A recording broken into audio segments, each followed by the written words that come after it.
Hey y'all, so let's pick up where we were yesterday. In it doesn't matter where you are, it doesn't matter what you're going through, it doesn't matter how hard life may be pressing, you are still seen, you are still known, and you are still found by the Father. Zacchaeus climbed up in that tree so that he could get a glimpse of the one that he had heard about, right? He did not know Jesus, had never met him before, didn't know what he looked like. And I suppose he would only know which one Jesus was because he would have been in the center of the crowd, right? Everybody trying to get to touch, to be around Jesus.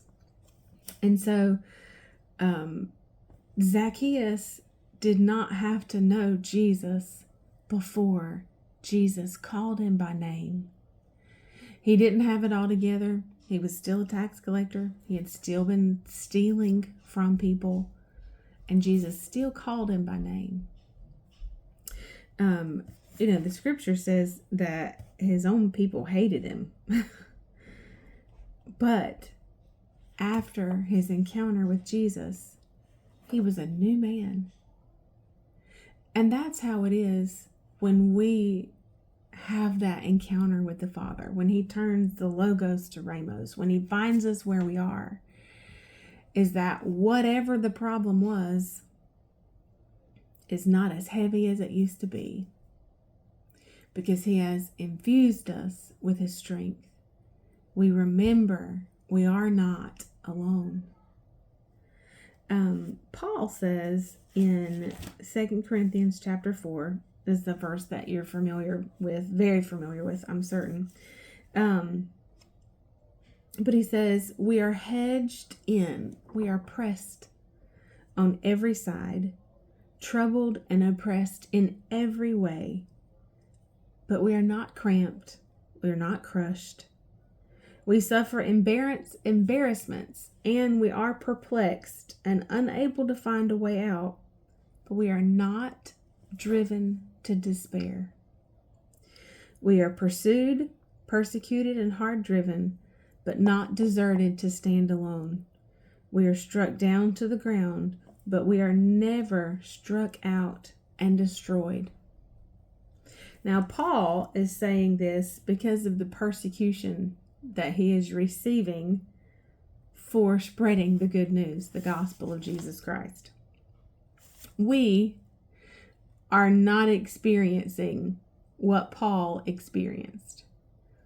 We are experiencing the burdens of life, right? We are experiencing the broken world in which we live. But good news is that we are not of this world, right?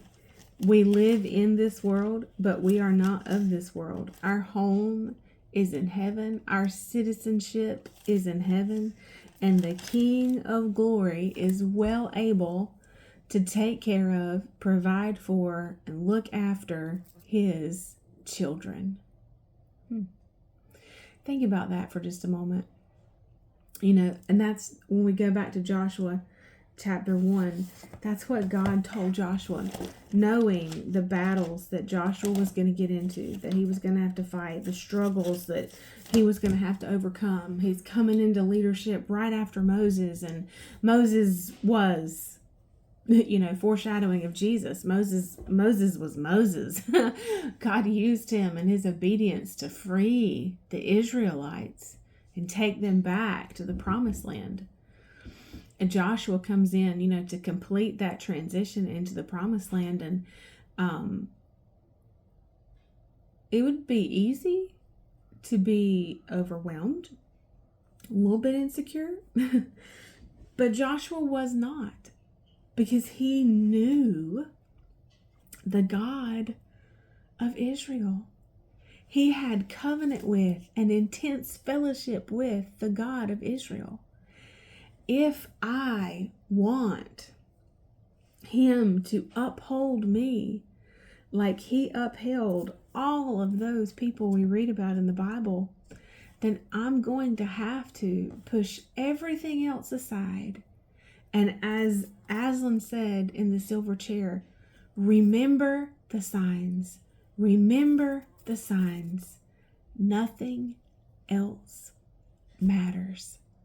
And we'll pick up here tomorrow. I'll see you then. Bye, y'all.